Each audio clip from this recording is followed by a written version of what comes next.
Bom dia, a gente é do Grupo 1, que é composto por mim, Victor Bergman, pelo Bernardo Belling, Bruno Ferraz, o Guilherme Fonseca, o Guilherme Hanson, o Guilherme Xavier e o Gustavo Machado. A gente vai apresentar o nosso montador, começando pela parte do processador de macros, que o Bruno e o Gustavo vão apresentar para ti. Fala, professor, eu sou o Bruno. Vou falar agora de uma maneira mais teórica sobre o algoritmo que a gente se fundamentou para criar nosso processador de macro. E basicamente ele se baseou em 3 tabelas. Uma delas é quando a gente tem que definir uma macro, a gente criou uma tabela de definição para isso, que basicamente é um array list.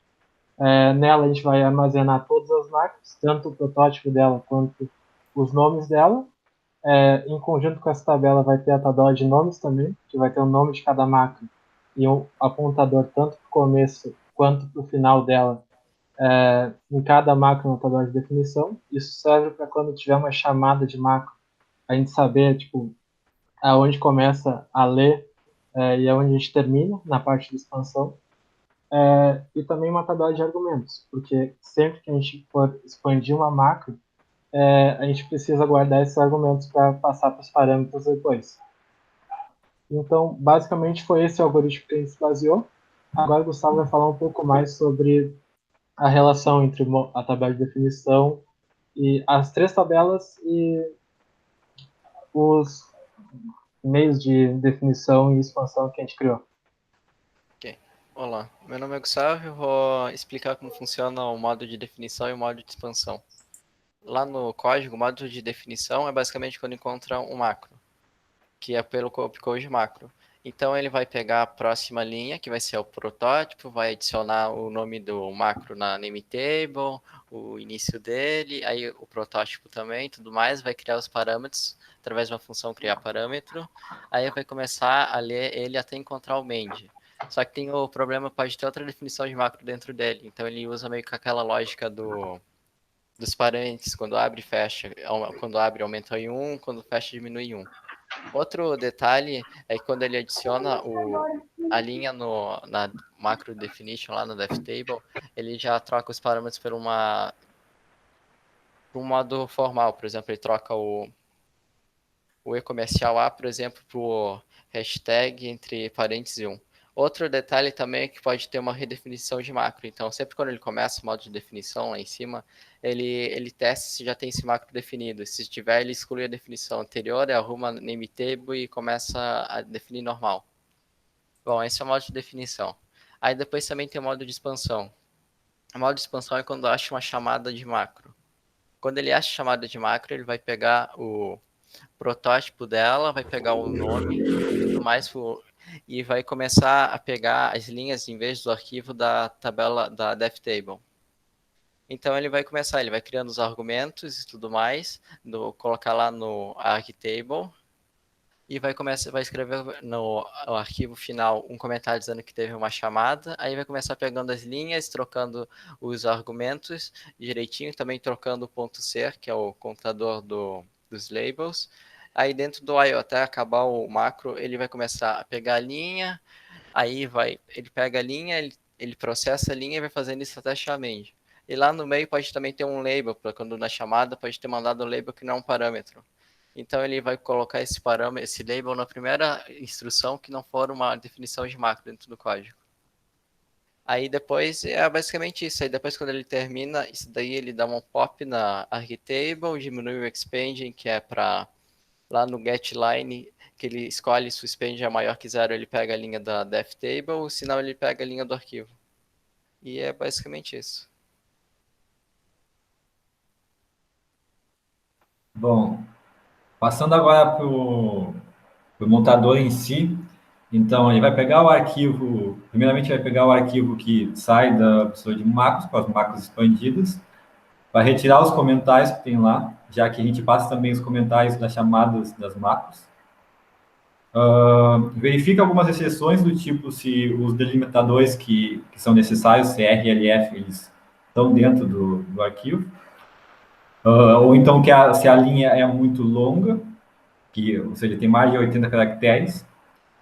Depois ele já inicia o passo 1, que ele basicamente vai, no first step ali, ele vai identificar os upcodes, se eles existem e se eles são pseudo-instruções, e trata cada pseudo-instrução de forma diferente, vai incrementar o question counter de forma diferente. Ele também começa a colocar a posição dos labels na tabela de símbolos, e após pegar todos os labels, ele já passa para o segundo passo, que é o second step. No second step, ele vai reler o código e vai terminar de definir, vai terminar de ajustar os símbolos dos labels, que foram colocados tanto os labels usados internamente quanto aqueles que estão junto às pseudo-instruções de linkagem.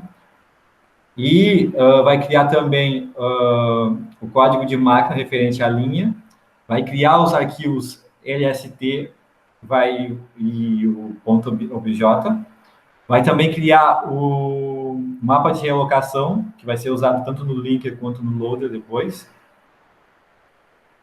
e vai verificar vários erros, vários tipos de exceções, como, por exemplo, se o endereço, se o label é válido, se o tipo de endereçamento usado na instrução é válido, se a quantidade de operandos usado para a instrução é válido, vários tipos de exceções desse jeito, várias exceções do tipo de sintaxe. E a organização do ponto .bj, ele vai, primeira coisa vai ser o tamanho da pilha, que é setado como padrão 10, se não for especificado dentro do código. E depois, logo depois, o código de máquina, e logo depois o mapa de relocação, e as tabelas de definições e o uso logo em seguida. E é basicamente isso. O código objeto gerado pelo assembler, ele não pode ser executado sem modificações. Então, o linker entra com esse papel intermediário de pegar todos os módulos que foram montados, unir eles, fazendo os ajustes necessários, depois, no fim, gerar um arquivo executável. Então, vai ali na read files, aí na primeira função, ele faz a leitura dos .obj, que vem o tamanho da pilha, o endereço inicial, as tabelas de uso, as tabelas de definições e o código de cada módulo. Depois, na próxima função. Não. Aí, check errors, ele faz a checagem de alguns erros passíveis de acontecer no linker, como quando um símbolo global está sendo usado, mas não foi definido, ou quando um símbolo global foi definido mais de uma vez. Depois, na próxima função, ele faz o primeiro passo do linker, simplesmente cria a tabela de símbolos globais, juntando as tabelas de definições dos dois módulos e fazendo já a atualização dos endereços da tabela de definições do segundo módulo e da tabela de uso do segundo módulo. Na próxima função, embaixo, aí ele faz o segundo passo do linker, ele junta os módulos, as instruções, e atualiza as referências externas com base na tabela de símbolos globais que foi criada anteriormente e nas tabelas de uso. E, por fim, ele faz a escrita do arquivo .hpx, que simplesmente passa as informações relevantes para o loader fazer o carregamento para a memória, que é a soma das pilhas dos dois módulos, o endereço inicial, que foi definido pelo montador anteriormente, as instruções unificadas e o mapa de relocação. É isso aí do link. O loader ele serve para alocar as informações como instruções e dados na memória, e para isso ele recebe o arquivo hpx que o linker gerou. Mais para baixo, ele vai ler o arquivo e depois ele na função ele vai quebrar... Tá, primeiro ele vai pegar a primeira informação do arquivo, que vai ser o tamanho da pilha, depois a posição inicial, onde é que vai iniciar o programa na memória, e o mapa de realocação, que foi gerado lá pelo montador. Nesse laço cheio de ifs ali embaixo, ele vai começar a quebrar as instruções em 16 bits e verificar, comparando com o mapa de realocação, quais devem ser realocadas, os labels, as referências. Se for 0, ele continua normal, se for 1, ele vai usar uma função lá embaixo de relocação para ajeitar na memória. Vai descendo. Ele lá em cima ele verifica se tem alguns erros de se é binário ou não é binário, mas isso também foi verificado no montador e também no linker. Depois ele passa a informação da posição inicial do programa para a gente poder saber, o PC, poder saber onde é que inicia as instruções. É isso. Vou mostrar um pouco da execução do programa agora. Aqui a gente tem o PS, que ele vai simplesmente colocar em loop e ajeitar mais ou menos a interface. Nossa interface é essa, a gente tem que colocar aqui o nome de um arquivo. Vamos testar primeiro um programa com 2 arquivos, que vai ser o testapar.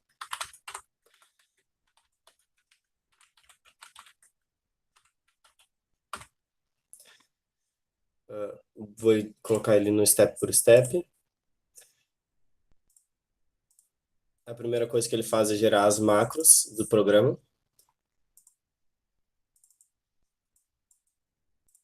Se a gente der mais um step, ele vai gerar o .o e o lst. Aqui o lst, ele dá a linha do código, o location counter e o local que ele está. Aqui ele dá a operação em binário também, e ele também dá uma mensagem de sucesso, caso tenha dado tudo certo. O OBJ ele é um pouco mais complexo, mas aqui eu tenho um resuminho. Basicamente, ele vai ter o tamanho da pilha, depois o código, depois o endereço inicial, eu tenho o mapa de realocação, depois as tabelas de definição e depois a tabela de uso. Caso não tenha uma das tabelas, ele deixa em branco. Como, por exemplo, deixou aqui.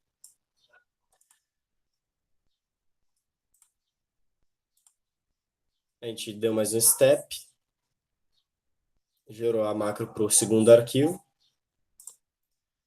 e agora gerou o testapar, def, o lst e o obj de novo, que são da mesma forma que o primeiro arquivo. Gerou o hpx por causa do linker. Ele é muito parecido com o obj, só que o código vai para o final e ele tem que juntar os 2 arquivos também. Agora ele executou a parte do loader, e a parte do loader ele já colocou na memória. Como pode ver, já tem números binários aqui. Vamos deixar o Bernardo executar esse programa agora. Bom, depois desse overview aí do programa, bom, depois o loader basicamente é execução do programa e respeitando o direito à sintaxe do arquivo de entrada, .asm, né? Bom, como o Vitor falou e como a gente tá meio apertado de tempo, vamos primeiro mostrar Calma aí, mostra primeiro o arquivo .asm, do teste. Esse aqui é assim como a gente fez na primeira etapa do trabalho, é um programa para testar se é par, tá à direita ali. Mas aqui a gente só vai mostrar em 2 etapas, que a gente vai printar um resultado na definição da macro dentro do primeiro módulo, onde a macro foi definida, e depois no segundo módulo a gente vai inverter o valor da saída para mostrar que o programa e o programa consegue executar as 2 etapas, não tem nada por trás. Mas aqui o testapar ali, pode botar ali, Vitinho, no testapar. Bom, aqui a gente começa com a definição da macro, que a gente fez um mod, né, para testar se é par, que não tem muito mistério, a gente passa 3 parâmetros, essa é a definição da macro. E, bom, dentro dela a gente já carrega esse dividendo, é o número que o usuário vai inserir na interface, que vai aparecer. E depois disso tem um loop que a gente basicamente vai subtrair pelo divisor, que a gente declara no módulo 2, que é uma constante, de valor 2.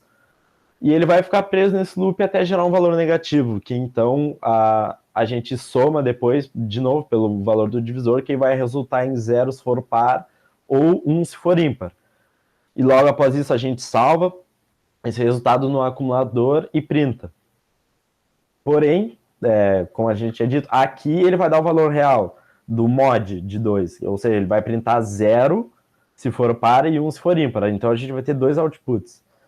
Mostra o programa em si ali embaixo, Vitor, quando a gente declara os labels externos, lá no testa par, um pouquinho mais embaixo ali, testa par, e aí embaixo a gente só tem as declarações dos labels, que essas variáveis, o num, o dd e o r, a gente usa no outro módulo, então a gente só está fazendo a declaração delas, e ali o read num é onde o programa começa em si, que o usuário vai digitar um número, e ali é onde ele chama a macro, que depois, com todo o processo, a macro vai ser colada no programa, vai fazer um append a partir daí. Então, desse modo, a gente vai ter um output, que é o output real, e pode ir para outro módulo agora, Vitor, o testa par def. O ponto .asm, isso. Aí é outro módulo, onde a gente tem declara o símbolo global, né, para ser usado em outros módulos. Então a gente carrega o R, que é o valor do resultado depois que ele já executou a macro, lembrando que a gente quer inverter o resultado aqui. Ele carrega o resultado executado no primeiro módulo, ele vai testar se é positivo, ou seja, se é 1, basicamente, e aí ele vai dar um jump lá para um copy que a gente vai inverter. Se é 1, pelo mod de 2, naturalmente, vai dar 1, porque é ímpar. Então, a gente vai inverter para 0. Ou também, caso contrário, se ele não realizar esse branch, a gente vai copiar 1 para o endereço R, porque quer dizer que é par. E a gente printa todos os resultados. E depois disso, só tem a declaração do const 2 ali, que é a nossa constante que a gente usa para realizar a subtração lá no primeiro módulo, e as declarações de espaço para reservar na memória. Então, eu acho que tenta dar um run, Vitor, direto, que aí acho que vai mais rápido no step e vai demorar um pouco. O tempo tá em cima do laço já também.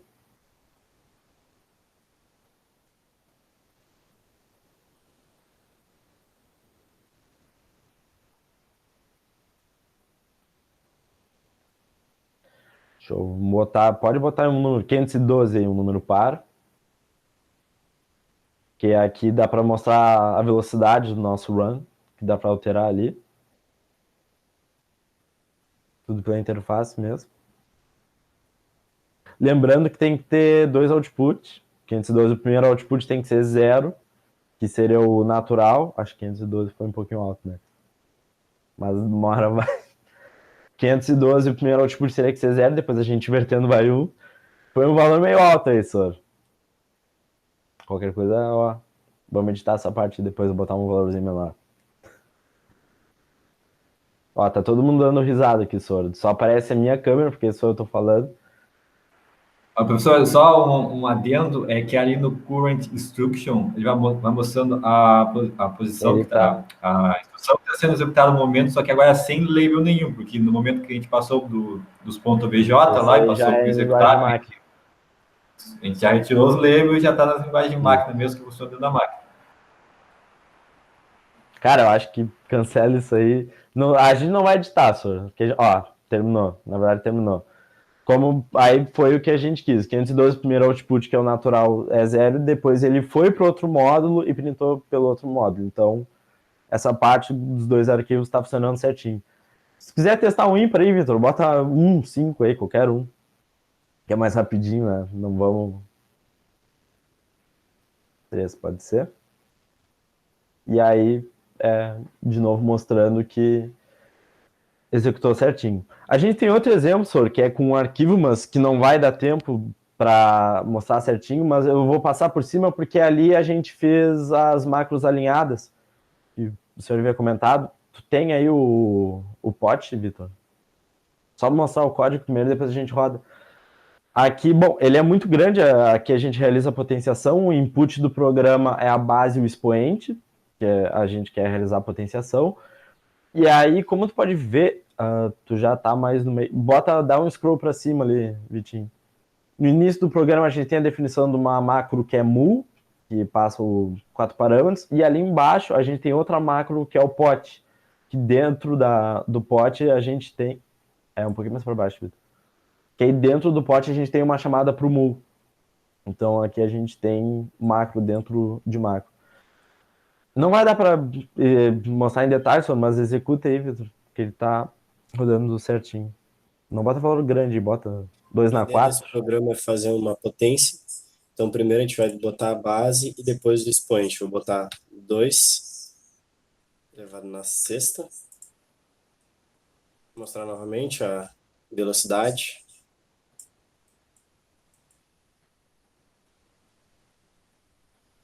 Esse programa é bem complexo. Ele é bem grande, não é dar mais tempo para mostrar passo a passo certinho. E essa potência ela é feita através de somas sucessivas, só falando. É por multiplicação. Então é isso, e acreditamos que seja isso, Orvo. A gente vai botar o link no código do GitHub, tudo certinho ali. Não sei se o senhor quer um arquivo .jar para tentar executar depois. Mas acredito, se ninguém tem mais algum comentário. É isso. Feliz ano novo. Boas festas. Boas festas. Né? E até mais.